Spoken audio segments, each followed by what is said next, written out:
Silent Hill F is all kinds of up. Set in 1960s Japan, you are Himiko, a high school student whose town is besieged by ancient evil fog. Through nearly 15 hours and multiple playthroughs, you will fight, cry, scream, and smash your way through disgusting creatures as you try to save your family and your friends. It never goes where you think, it's dark as hell, and I absolutely loved it. This is the XboxEra review of Silent Hill F.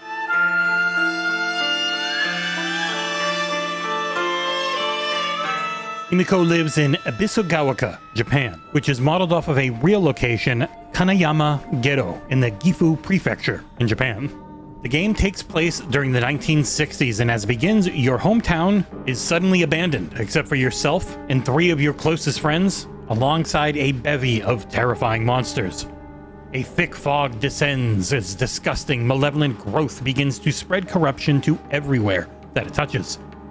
Silent Hill F deals with real heavy subject matter along the lines of mental, physical, and drug abuse. You will bounce between both dreams and reality as the two become intertwined with deep roots in Japanese lore. Many questions have been asked about the F in the game's title. Is it a musical connection like Forte, or the various fox statues placed around the city, or even F for 5, as this is the first game in the series developed by a Japanese studio since the 4th game? Finding out what it means? Well, you're going to have to play through Himiko's journey a couple of times at least. The game has alternate endings and handles New Game Plus really well. It limits the amount of retreading various story beats, adding in extra content, and takes the game from a fun but strange experience to one that ended up unforgettable. Because it's a really tough game to talk about without spoilers, as we were allowed to capture footage for this review up to roughly 5 hours of playtime in for me. I rolled credits the first time around 8 hours in, and then 13 hours in the second time. Those last 8 combined hours were freaking wild, and I cannot wait to hear what people say as they experience it after launch. This is a melee-only game with no real range attacks to speak of, at least for you. Himiko will come across metal pipes, baseball bats, and more. Oh, is there more? As she struggles to survive. They can break, which is a pain in the butt. You will find the occasional toolkit to repair them, and some areas of the games kind of let you stop worrying about that for a while, which is a really nice change of pace. And a lot was said about this one before launch about it being a Souls-like. It is not. While there is lock-on combat focused on dodging and quote-unquote parrying, it really has little in common with From Software's revered genre-defining games. You will use the right bumper for quick attacks and the right trigger for charged heavies. B is the dodge button, and perfectly timed dodges give you a satisfying, whooshy slow motion effect. Himiko can parry, though not in the normal way. Certain enemy attacks cause them to chromatic aberration the hell out for a split second. When you see that, hit the right trigger, as that leads to a massive counterattack and fills up your entire stamina meter. By holding the left trigger, Himiko can sacrifice her sanity meter to build up a powerful attack or have a way longer parry window. Sanity is affected by demoralizing roar attacks from enemies, which will cause health loss if the entire sanity bar is gone. The combat in Silent Hill F feels really close to great. Hits have major impact on them, and it is rare for it to feel cheap or too long. That is, if you play on story mode difficulty the first time through, which the game recommends, and I took them up on their offer as I only had a few days to do this entire review on PC, as yes, sadly, once again Xbox code is not available until launch. I kept the puzzles at hard difficulty, again following the game's directions. I actually did try out a second save with story mode puzzles, and my god are they dumbed down. Overall, the balance mostly felt a little on the easy side in story mode combat-wise, and then occasionally legitimately frustrating on hard. And you unlock an even harder Lost in the Fog difficulty after beating the game that felt like straight-up BS that sickos are gonna love. To help Himiko survive all of her puzzles and fights, there is a bevy of consumables.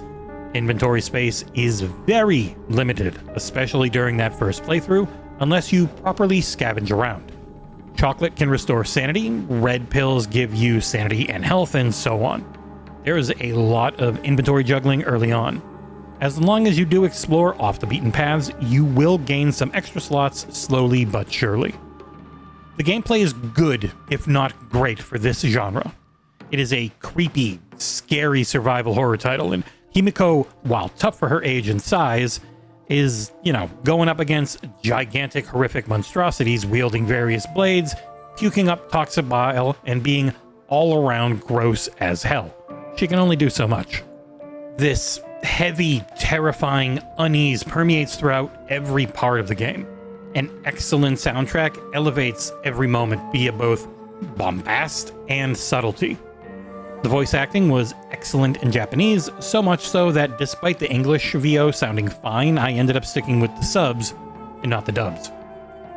The game runs in Unreal Engine 5 and looks super pretty on PC, at least. I, again, have absolutely no idea how this is going to look or run on consoles, as unfortunately for me, this was the 4th of 5 reviews in a row, all on Steam, and not by my choice.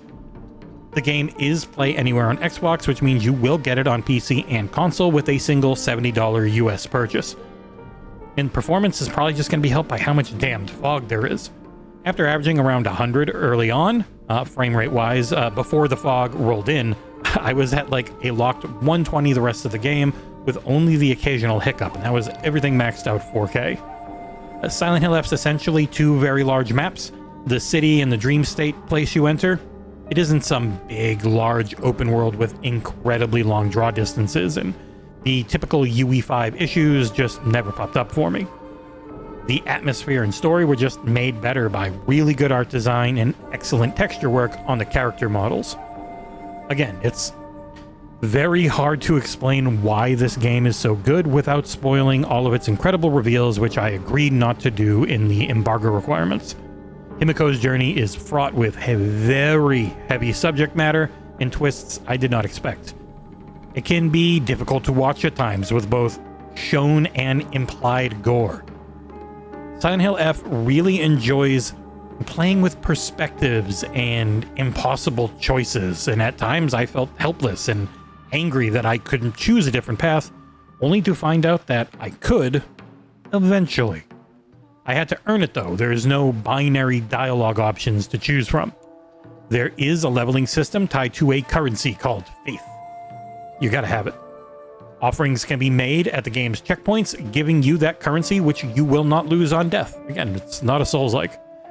With faith, you can upgrade your total health, sanity, stamina, and what are essentially talisman slots. These equipable items give you passive benefits like health recovery on kill or a shorter focus attack charge-up time.